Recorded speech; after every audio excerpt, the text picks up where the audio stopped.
Hey everybody, welcome back. It's another day, me in another colored polo shirt. I'm here though with other panelists. We're about to dive into a good conversation about their author journey and all the twists and turns. This is quite the week for me. I am tomorrow moving forward with the next phase of my launch for my book, which is called Launch Your Book I'm so tired that I can't remember the title of my own book, friends. An Entrepreneur's Guide to Reviews that Drive Revenue. Whew, you know what? There have been other times in life when people were like, "Do you sleep?" And I always said yes. And now I'm like, "Well, I'll get to it." Okay. Before I spend any more time belaboring that point, let me now officially introduce you to this episode. The words you write have the potential to shape how others see you, spark meaningful conversations, and open doors you didn't even know existed. A well crafted book doesn't just share your expertise, it positions you as a thought leader and expands your reach far beyond the sales pitch ever could. Writing the book is just the beginning. With the right strategy and support, your message can create real momentum for your business. Through the Biz Book Pub Hub, I've created a resource ecosystem to help entrepreneurs turn their books into business assets. The Hub features a curated directory of professionals who guide authors through the writing, publishing, and launching of their books, as well as virtual networking events that foster collaboration and connection among writers and authors. There's even Kindle Flash Sales, which enhance author visibility through coordinated marketing efforts. If you're ready to use your voice to make an impact, we're here to help. Explore these author resources at bizbookpubhub.com.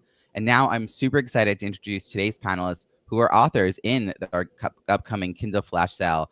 First, we have Emily Crookston, who wrote Unwritten, the Thought Leader's Guide to Not Overthinking Your Business Book, to help business owners stop overthinking and finally write the book that builds their brand without derailing their business in the process. And Stacey Larsen, who wrote Reframing the Leadership Dance, the secret to finding your rhythm as a people leader, offering a refreshing take on leadership by shifting the focus from mastering endless skills to embracing leadership as a partnership. Please join me in welcoming Emily and Stacey. Emily, welcome to the show. I want to kick things off with you. Give me a little bit of a sense of who do you have in mind when you're writing your book? Who's the audience that you were trying to reach? And welcome to the show. Yeah, thanks, Robbie. Excited to be here once again with you. Yeah, so the book is all about writing, publishing, and promoting a business book. So my main audience is business book owners and experts who want to write a book to enhance their businesses. So often that means getting on the stage to do speaking. It might also mean, being able to work with clients who aren't what you can't work with one-on-one, maybe a cheaper offering for people who are out there looking for your help.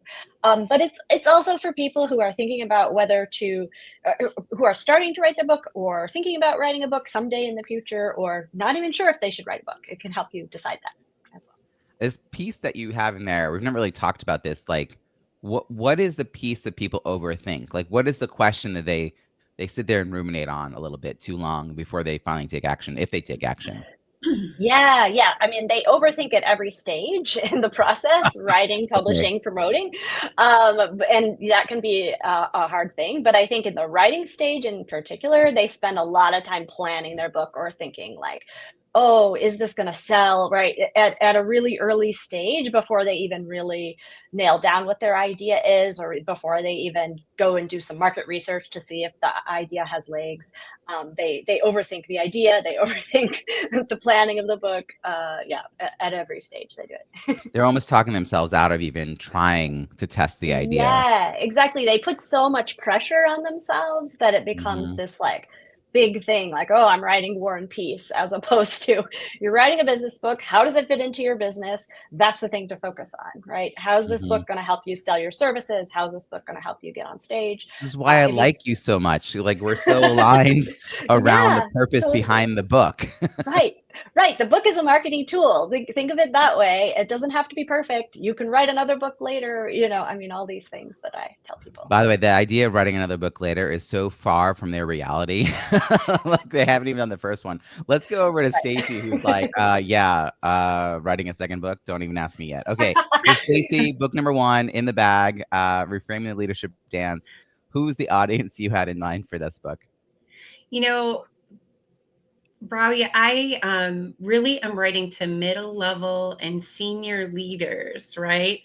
And it's those leaders who are really tired. They're tired of dealing with people. They're tired of chasing people. They're tired of all the last minute crises that they have to handle, the full inboxes that never seem to stop. And honestly, it's the leaders who believe that none of this stuff can probably change because this is just the way it is. So I just have to hunker down and show up. And on Sundays, they're like, ugh, I got to go to work tomorrow and I'm going to have to deal with all these people and all these emails. And when they go on a vacation, they dread coming back because they're going to have to deal with all the things that happened while they were gone. And I wrote the book to reach the people that are in these senior and middle level positions who just don't believe it will ever change. They've tried everything. And I wanted to reach them because I know that it can change. So unlike the clients that Emily's trying to reach, you move forward with writing this book based on your actual lived experience as a coach working with these types of clients and seeing results, and then knowing that you could tell their story and illustrate like the framework that you've created and reach more people. But there must have been a moment where you were committing to the idea of writing a book. Like, you know, like you think about it, you overthink about it. Like, Yes. what was the deciding factor, Stacey, to write this book? I mean, you already had the practice up and running Right. with clients, but why a book in particular? Right. Well, I'm no stranger to writing. I mean, I wrote a dissertation for my doctoral degree. I write all the time. I teach all the time. I create all the time. So writing a book wasn't necessarily something that felt impossible. I think it was more, do I really want to put myself out there? Do I really know exactly what I want to say? It took me clarifying what the new idea was that I was presenting and who I was presenting it to and how I could get grounded in not what I wanted to say, but what people needed. I think that once I figured out how I was, the main premise of the book, what it was meant there to serve, then it was like, all right, I'm all in now. I know what I'm writing now. Before then, it was just, this should be different. People who work with me are getting results. Other people aren't. Why? What leadership is training is tired. And I would judge all the other things out there instead of putting out there the things that I know would be true, because I didn't know how to succinctly share that. Mm-hmm. You know, I'm going to blend both of your answers now in my best way possible here, which is to say that, Stacey, until you knew who the book was for, you were probably more focused on the vanity metrics that Emily's clients think about before they know who their book is for. Like when you're just thinking about a book being successful as a book, and that's why you think, oh, it has to sell a certain number of copies, or it has to hit number one, or something that now you're like, now as an actual author, you're like, is that really the impact I cared about?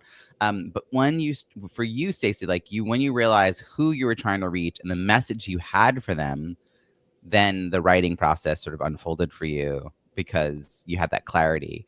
And I want to just go to Emily. Like, is that part of that turning point when a would-be author sees their book as more than the end product and they start to see how it fits in? Like, is this an unfolding process, do you think? Yeah, I loved what Stacey said, because this is a big question that I've had for market research for myself. What is the triggering event that makes you want to decide, okay, I'm going to write the book? And what I think is really fascinating is that, I have clients and I ghostwrite their books for them, and some of those clients don't even publish their books. And so I got really curious this spring about why. Why do some people finish their books and other people don't?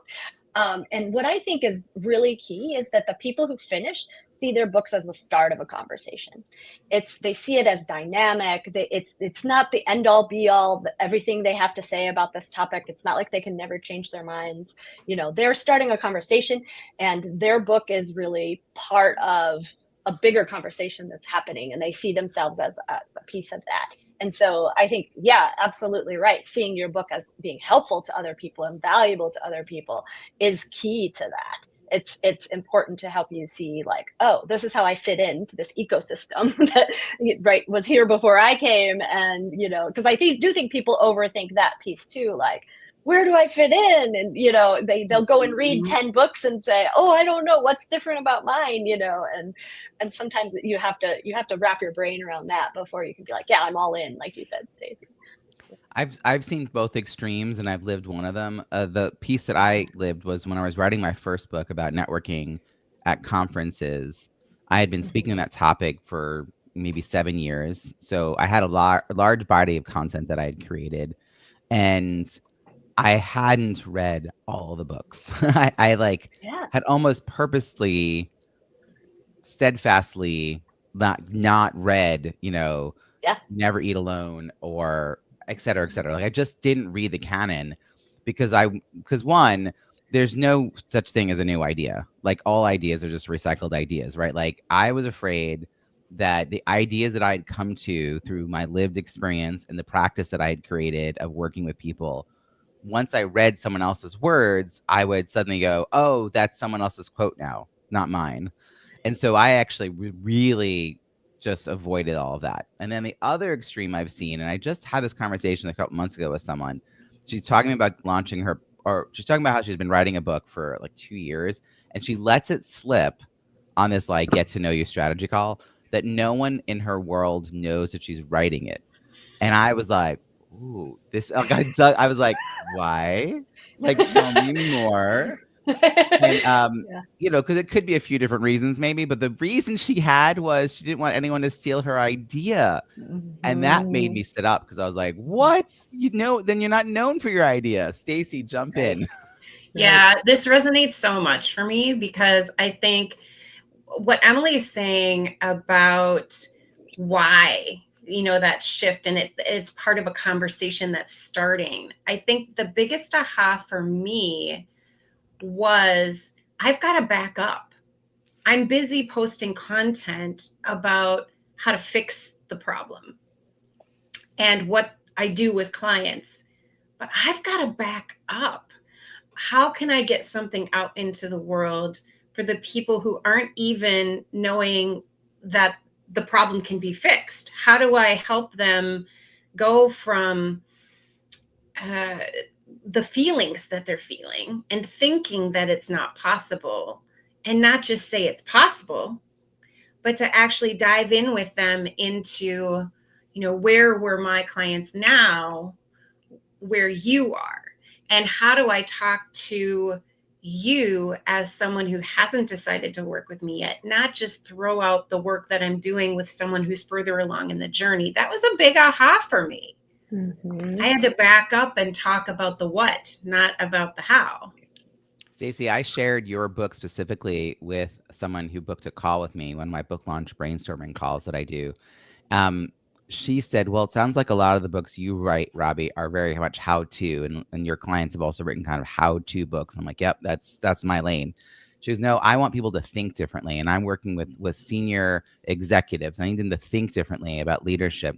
And I was like, oh, here, like read this book. Like literally people who know Stacey say, I now have you in my head. Like I hear you saying these words that they had read in your book to reinforce ideas. And so she thought, like, how do I bridge this? Like, how do I help people see things differently? And I'm like, and everything's unique. She's like, well, and I can't be prescriptive because it's not like every situation is going to be exactly the same. It's not like I'm, walking them through a process. It's going to be, no, I'm like, no, you need a framework. So can you, Stacey, just say your aha about your framework? Because I do think that also like holds the book together when you knew you had that to share. Yes, absolutely. Before I had the framework, I was busy telling people it's simpler than that. It's simpler than that. You don't have to do the same old best practices the way you did before. You don't have to do all this theory. And then it occurred to me, well, that they don't know what I mean. They have no idea what I mean. I'm a person who has a doctorate in leadership. I'm a person who has tons of training in emotional intelligence. The value in working with me is that I take all of that and I make it simple. But I had to put a framework together to say how I do that, what that means, what that looks like, what that feels like, and give stories and examples to go with each one. So I created a framework around the metaphor of dancing that actually encompasses all the different best practices out there. Step one is you have to feel your feet. Well, feeling your feet is being present, all the buzzwords around mindfulness, presence, being able to catch yourself in a negative pattern, being able to observe the patterns going on in relationships, being all the personality tests and all the things that go into that. There's probably half a dozen to a dozen best practices that get rolled into, no, you just need to feel your feet on the floor. There's lots of ways to get there, and we'll get there differently for every person. And we need to hold the frame. We need to work systems and processes and routines and not just keep expending all this energy to do it ourselves and end up being the one with all the weight.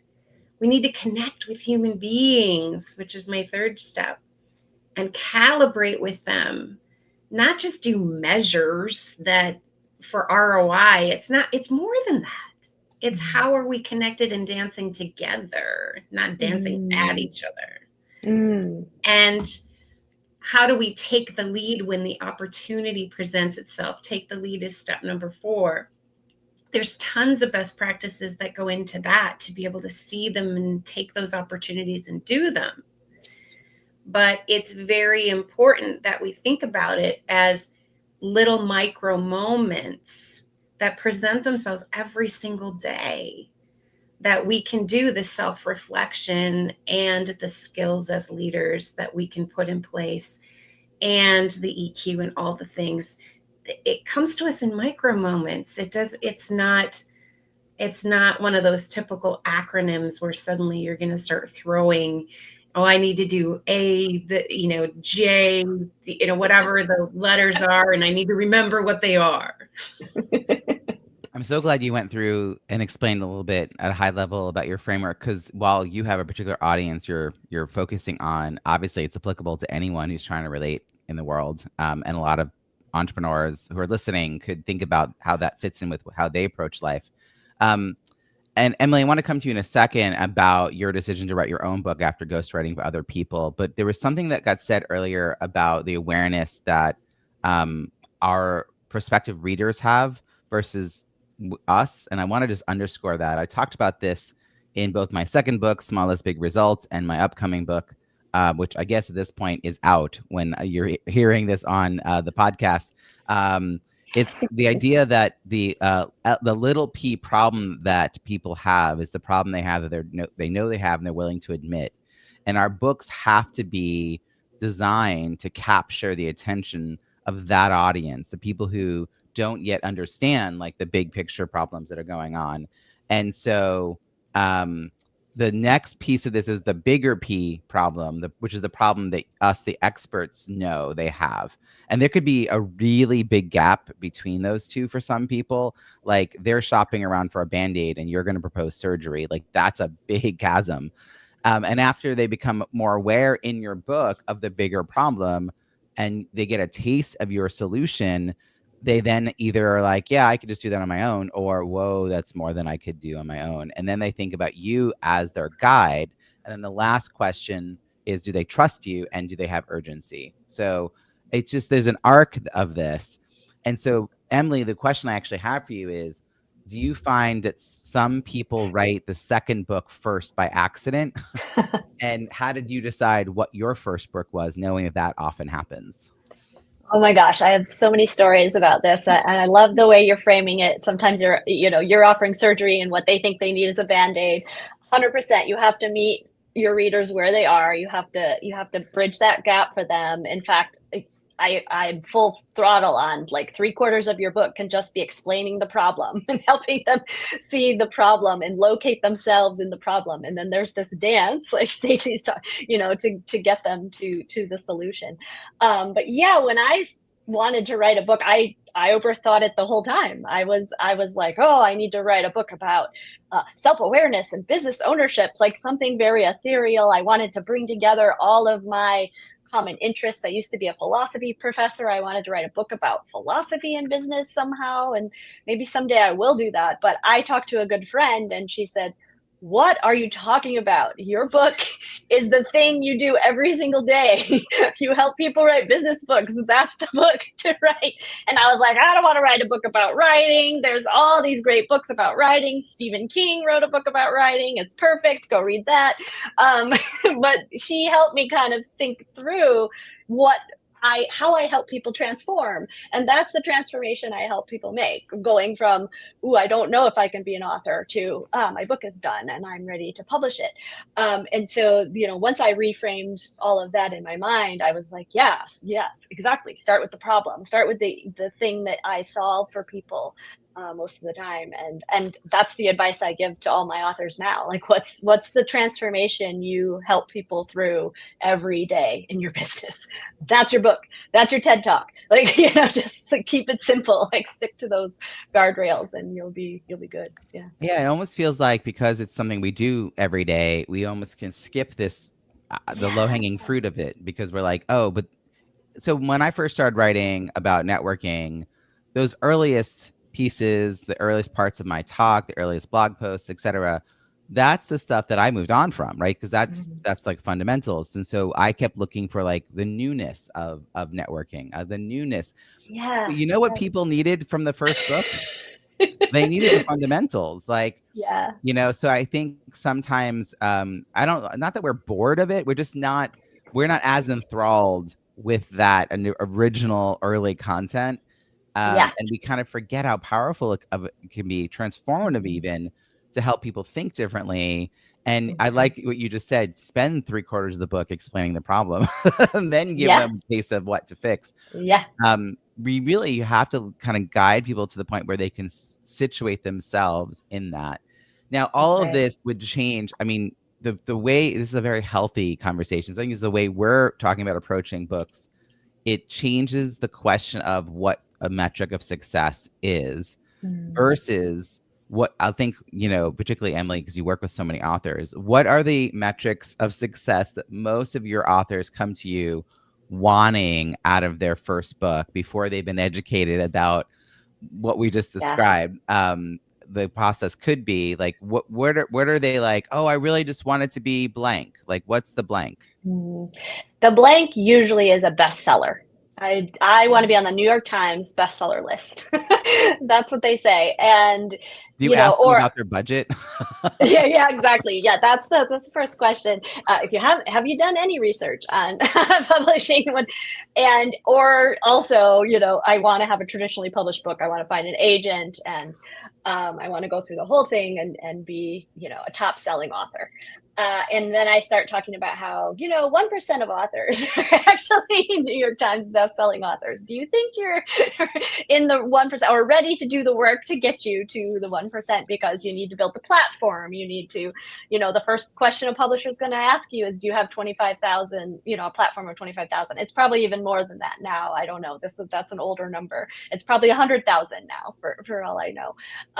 And because the publisher wants to know that you can sell that many books. People think that the publisher is going to do the work, do the legwork, and help you sell it. But that's not how it works. And also, if you're writing a business book, and my clients are writing business books, you have to think about the trade-off with time. To go and query agents, that takes months and sometimes years, right? You're going to have to be sending queries to hundreds of agents in most cases, especially because a lot of publishers don't want to touch business books these days. The big publishers anyway, they're looking for the next best memoir or the celebrity memoir, that kind of thing. That's what because they also want a bestseller, right? They want to publish bestsellers. And it's very hard to be a bestseller as a business book author.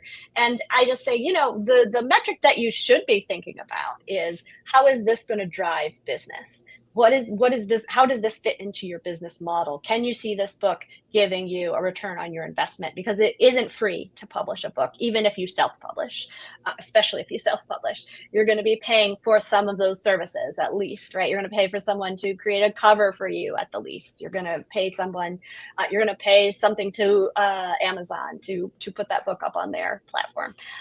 So you have to kind of think through, how quickly do you want the book out? What do you want? Well, how does the book going to serve you and your business? And then, what's the best route to get there for you where you are?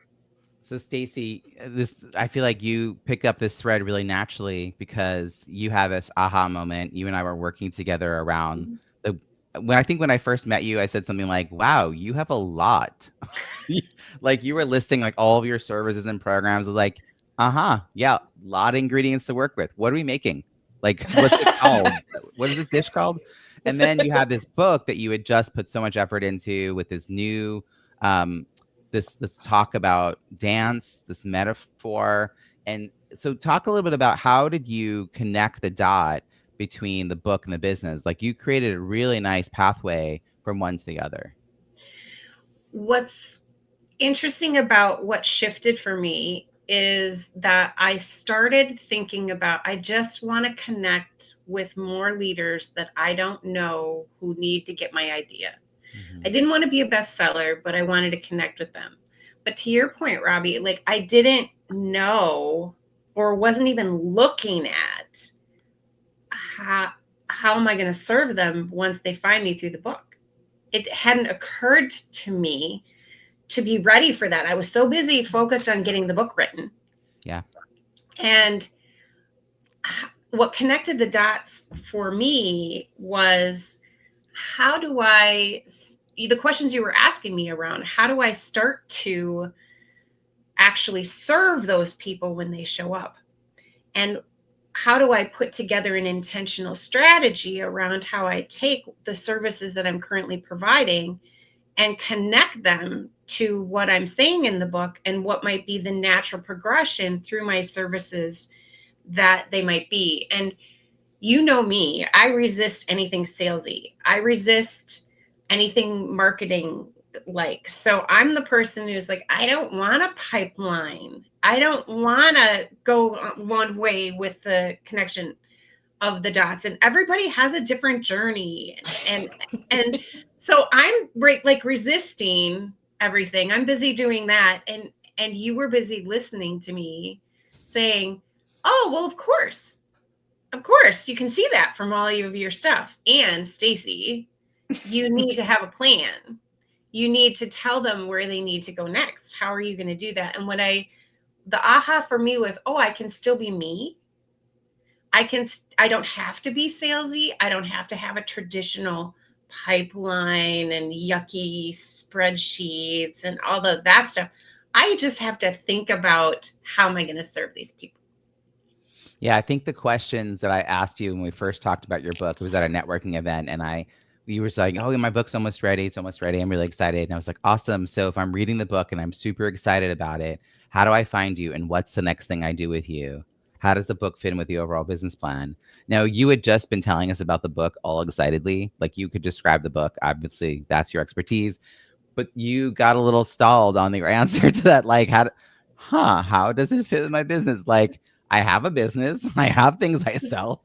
And I think it's so common, honestly, because the effort to get a book written is enormous. And in the process of writing a book, you often create new frameworks or processes or just like deeper understanding of what your prospects and clients need, because it could be a very like in-depth kind of searching thing for the writer. But then you forget that the rest of the world doesn't know what's in your head and that we all need like cue lines, like where to go next. So right now it feels like you've got the flow between these two things. The book is serving your business. Can you just give a quick example of how a book like yours is serving you? Because you have a very particular audience, these sort of higher up executive type people. So how is the book fitting in with that? Absolutely. I think that what's happening with it is that the clients that I already have that as a way to share with other people. Here's who Stacey is and here's what she does. Here, read her book and reach out to her or reach out to her. And I think my number of referrals has increased. Mm-hmm. And as the referrals have increased, it's also tightened up how I listen to potential clients and talk to them again about more back at where they are at, not talking about what I do. And it has simultaneously given me that, oh, what is next for you? And that clarity around that to put them in the right queue and how to reconnect with them in different ways that don't feel salesy. And as I've done this, I'm having the best year that I've ever had in my business. I have more than doubled my income, and it's so exciting, and also almost it's got me flummoxed because I'm like, wait, I did all these things and look what happened. And I didn't have to get salesy, change who I am, do anything different. And I didn't have to be about all these metrics that aren't my thing.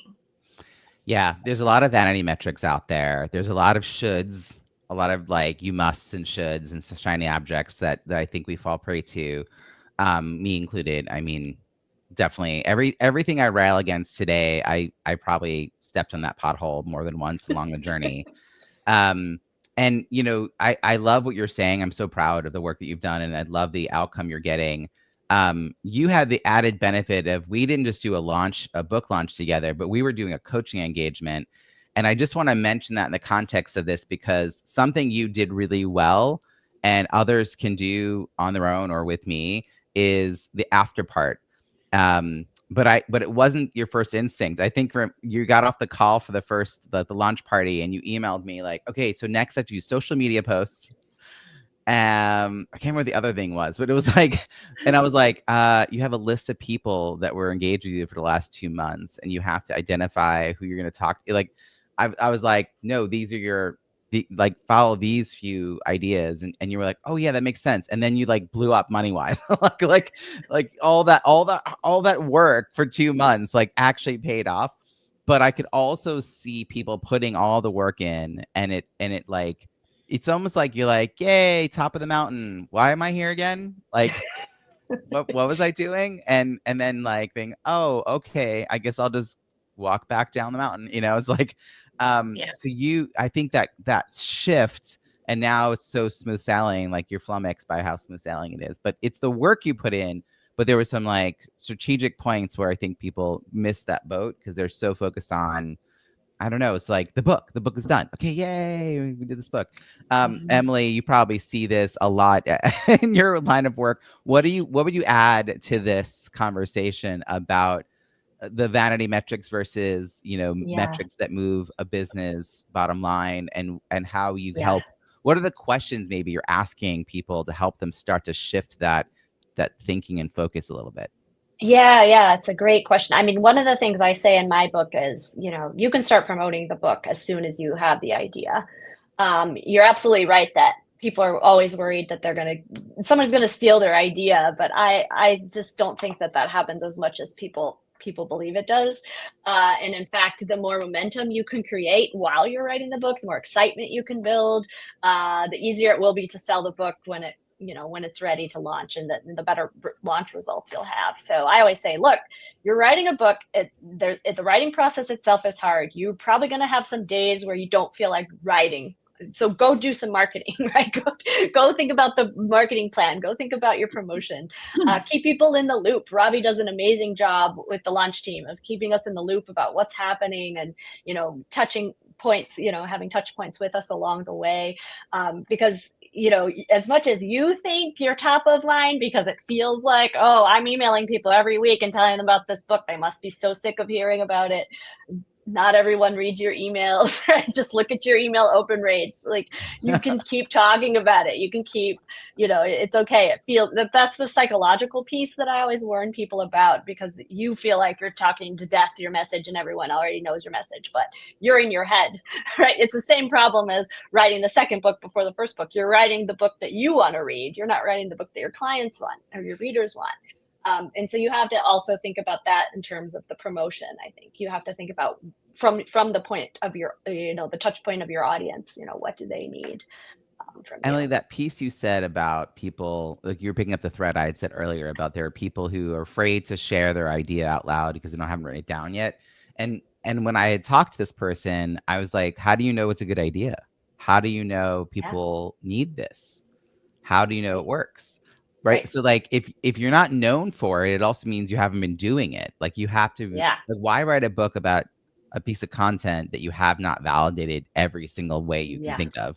And that could be through presentations, workshops, trainings, coaching, consulting, free or paid. I don't know, like just trying it. And getting on podcasts. Just talking to your clients, just ask, telling them, here's what I'm thinking, and you can tell immediately when you start talking if someone is like on with you and they like lean in and their eyes light up, and then if they're just like, then like, okay, you need to work on the clarity of this or whatever. Think about it. That's just it. I think that there's always more to do in getting the right kind of book written. Even this book that I just wrote, Launch Your Book, An Entrepreneur's Guide to Reviews That Drive Revenue. I had the process nailed down. I had done it a bunch of times. I had created a whole video series for an online program that my clients get access to when we're working together one-on-one. So I had all those transcripts, and I still needed to do so much work on it. Like I had all the bones. Like I had a lot of work there. And, I know, Emily, that you've been playing with AI and writing, and you've been talking about that a little bit. So I want to give you this case study for you. So I've been working with my ChatGPT around the book, and I had asked it to sort of review sections for tone and flow, et cetera. And so kind of like a developmental editor kind of role. Like, does this make sense? How's the transitions here? And the biggest piece of feedback I got at one point was I had basically missed the emotional arc. My AI told me this. My AI pointed out that, well, at this point, people are going to be a little nervous. So you might want to address that. And over here, people are going to second guess themselves. You're going to want to address that. And it came up with like 3 parts of the book that I had not, because I'm all like, just do these things, follow these steps. Like this is how I'm writing it, because I had been prescriptive in my online program. I had a separate video about mindset, but it wasn't woven throughout, right? It wasn't built in. AI helped me realize that I had to take that piece about mindset and disperse it throughout the whole book. And the early reviews, I have over 100 reviews that have come in advance of the book being published. I would say a third of them comment on that piece about how I am meeting people where they are, and I'm supporting them through like the effort, the emotional effort that it takes to do this. And so totally would have missed it. And so beta readers, human beta readers, AI readers, like all this good stuff. So interesting. So Emily, kudos to you for expanding the knowledge that we all have around this topic. Yeah, I mean, I love AI, especially for role playing. You tell it, you are my reader, and you describe the reader, take on this role. Now, if I say it in this way, right, and you can plug in paragraphs or chapters or whatever and say, what would my target reader say about this? Would they be confused? What would they say? And you have a conversation with the AI, and it's really fascinating. Like, what if I say it like this? I also discovered that my launch process was really unique because it kept correcting this piece where I say, so in my process, the publication date and the launch date are not the same date. And I have the soft launch period in between, and it's this whole thing. Well, it kept correcting my writing, this one section, like 3 times. And finally, I had to spell it out. Like, here's what I need you to know. And then I asked, could you do a lit review of other books about book launches? and compare my book, and it was probably like 85% written, compare my book to these other books, it gave me a list of 7 books in a chart. I knew 5 of the books. I knew the authors. I know what their stance are on a lot of things. And it broke down the difference between my book and other books. Yes. And I was like, oh, and it's like, yes, you are unique in how you do this. And then it changed its tone. And then it kept being like, don't forget, we have to reinforce this piece that you do that's different than everyone else. And I'm like, can I Yes. quote you? Like, can I? Yes. Like, why? How do I get a testimonial from my AI?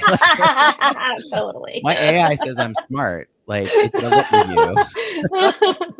Wow, that's like But it was marketing gold. Yeah, that's it was awesome. good in the Yeah. moment to realize that it was something worth saying, you know, and Right. also that I have to be clear because it can be confusing because the common narrative is different. And that could be true also Yeah. for Stacey, your work. That, like you said, there is this sort of common narrative of how we approach leadership, and you were trying to come at it differently. Speaking of reviews and how people sort of give feedback, Stacey, oh Yes. my gosh, you have I'm just very proud right now. You have 72 total ratings and 71 written reviews. That means almost Yeah. every single person. In fact, that last person may have already done it and it just hasn't gone up yet. Because like you're almost at 100% of the people hit a rating 1 through 5 stars and hit and wrote a review. And by the way, they're all 5 stars for your book too. So 5 out of 5, 100%. Tell me a little bit about the reviews that started coming in before the book was even out and like what that made you feel like. And then your process for even getting them. Like that's a lot of reviews. Yeah. It's scary to have people read your book and get a review. It's scary. And I think that when the reviews started coming in and saying, in particular, the first theme that came through was, I can hear Stacey's voice, from people who knew me. And that felt so rewarding, and I felt so seen, and I felt like I was making such an impact. If suddenly people hear me and I'm being authentic, my company's authentic edge, right? Then that's the pillar, that's the standard, right? And so getting those reviews meant a lot to me. And what's interesting is we always start to doubt things, right? So these 5-star reviews are all coming in, and I'm thinking, well, are they being real? Are they just being nice? Like, what's going on? Because there's people who know me, and then there's people who don't know me as well. A lot of the reviewers you helped me find, Robbie, because you had me go look in my network for people to review, and said, who's important to look at that that you could leverage in your network. And I thought, well, I'll have a couple dozen people and it'll be fine. And no, what did I end up with? Like 400 and Yeah. some people that I invited to be on my launch team to read the book. And I had 125-ish. 131. I remember your numbers. Okay. And you had 65 written reviews by your launch day, and you still have reviews coming, dripping in, which is also really good for discoverability. But yeah, all of that effort. I mean, I just want people to step back and hear the numbers. Like you thought you were gonna have a couple of dozen. You did the work to find over 400. You asked them. Now, if you had asked them 3 more times, you probably could have gotten 200. But you kind of were like, hey, can you do this thing? And a bunch of people, like a third, immediately were like, yeah, we could jump in and do that. Let's just do it. And then half the people who said yes actually got their review up on Amazon within a few weeks of your publication date, by your launch date, basically. None of that happened by accident. Like you could have No, just there were a lot of emails that I needed to send behind the scenes that I hesitated to push go on, because I was like, am I bothering them? Like Emily was saying before. And you just get past that. You get past that and you realize, oh, no. And actually, to circle back to a piece we were talking about earlier, putting out and talking about your book ahead of time, that's the other thing that I realized was, I'm not committing to anything. Just because I said it once on one post or one engagement, who is really going to hold me to that? No one's even going to remember that I said it about what the book was going to be about. And how do I have conversations? As I got these people on my launch team, they showed up in the launch party that you helped me hold, Robbie. And I got to have conversations and see people that I hadn't talked to in such a long time. And like I said earlier in the podcast, these are people who then knew how to talk about what I do, who had a reason to tell other people about me. They weren't just sitting in their house or in their workplace saying, hearing my voice for their stuff. They became an advocate of me, and they started to refer people to me and introduce people to me and tell people about my work. Whereas before I wasn't leveraging that. I have such amazing relationships and transformational stories of what people have done, and I wasn't leveraging any of that. It's amazing. Hey, I love you just have great case study for me. Honestly, Stacey, I might invite you on every week. I'm gonna be like, yeah, and Stacey's back. This is awesome. Emily, you're one of our Biz Book Pub Hub partners. You have a range of services you offer people. We'll put your links in chat in a moment, or in the chat. Oh my God, in the show notes. It's like I'm on a Zoom. But I just want to note, you have 27 customer reviews, and all the ratings, every single person did a rating, also did a review. 5 of those reviews came last April. No, 6 actually. 6 came last April. 5 were definitely related to this last Kindle Flash sale that we organized. So you've got ongoing reviews, which is really key. Clearly, you've gotten the message reviews are important, and so you're focusing more and more and more on them. I love this. I think that how we collaborate together as authors, but I'd love, Emily, can you share a little bit about why you keep coming back to the Kindle Flash sale? Because it feels like this is now a part of your marketing plan. I have a feeling I'm gonna be like, and the next one, and you're gonna be like, I'm here. So, so Emily, tell me what's the because you've seen a lot of marketing options out there, and you've probably tried a bunch of them. What's different about this that's making you get excited? Yeah, I mean, I think you said it the best. It's the collaboration between authors. I want to help authors. I read a lot of books, and now I just, as a practice, I review every book I read. I just write a review for it. Like, why not? And sometimes I even say, "Hey, I just reviewed your book, and would you review my book?" There's this idea that we're on this team together that I really love and don't always see in other marketing efforts. Sometimes you work with somebody and it feels like, well, they're doing all the work behind the scenes and you're just waiting to see if it works, so I like it a lot more that I can feel really involved and feel like I'm helping other people while I'm being helped myself. And yeah, I get a bump in sales every time I do one of the Kindle Flash sales, and I love it. And it gives me a reason to say, hey, I published a book, and going to what Stacey was saying about, again, like I said too, bothering people, you feel like you need a reason to reach out and remind them of the book, and this is one way that I can do it, and I don't feel like I'm bothering because I'm promoting other authors. I'm not just promoting myself. And you're promoting other authors who are all agreed to lower their Kindle book price to 99 cents. So it's like a ton of great value for just a little bit of money. Right. And they're all business books. So, that's my audience. So I'm helping my audience while I'm helping other authors. And it's great that way. This piece you just said about, you didn't just sign up for something and hope that that person does all the work. It's I'm much more community oriented, and I also think this will work because each of you do something special, your own special sauce to make it work. So I love that that's coming across, and it's part of it's been a lot of education to help find the right kinds of authors who get this. The reason I also think that you didn't even realize that you like doing this is because you understand how your book fits in with your business. I think, Stacey, that's true for you as well. So your book getting out there for 99 cents or just being promoted in name in a social post to somebody else could be enough to get someone curious about who you each are. And then you each have a very specific offer that kind of follows from that. And you have a business around the book. It's not just about the book. And so I think this is another missing piece for a lot of authors, because they want to like make money from the book instead of the book making money for the business. With that, we could be here forever. Like, I love you guys so much. This has been such a good conversation. Stacey, how can people find you and follow your work? They can find me at AuthenticEdge.com or on LinkedIn, Stacey Larsen with an EN. ED. Excellent.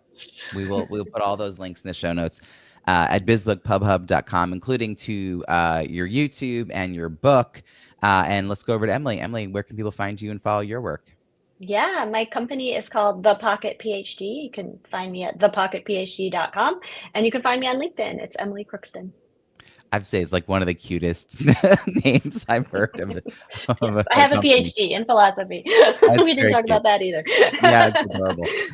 So we'll put all those links. Plus, we're going to link to your Biz Book Pub Hub partner page so that we can have it all in there. So bizbookpubhub.com, you're going to find other amazing people like Emily who support entrepreneurs through their author journey, writing, editing, publishing, launching, and marketing a book. You're going to be invited to a free monthly virtual networking event. You're going to get to check out all the past episodes of this podcast that comes out twice a week. So there's a ton of great content to dive into, both author panels, one-on-ones with the experts, and also one-on-ones with authors who've done amazing things with their books. And as we mentioned, Kindle Flash Sales, which come 3 times a year. So if you have a book, you can sign up for the wait list to know when the next one's happening. Or if you are thinking about writing a book, we have some authors who finally got the book written, Emily, because they wanted to be part of the Kindle Flash sale. So incentives, carrots at the end of this, not sticks. Thanks everyone for listening, and check it all out at bizbookpubhub.com. And thank you again to our panelists. Thanks, guys. Thank you.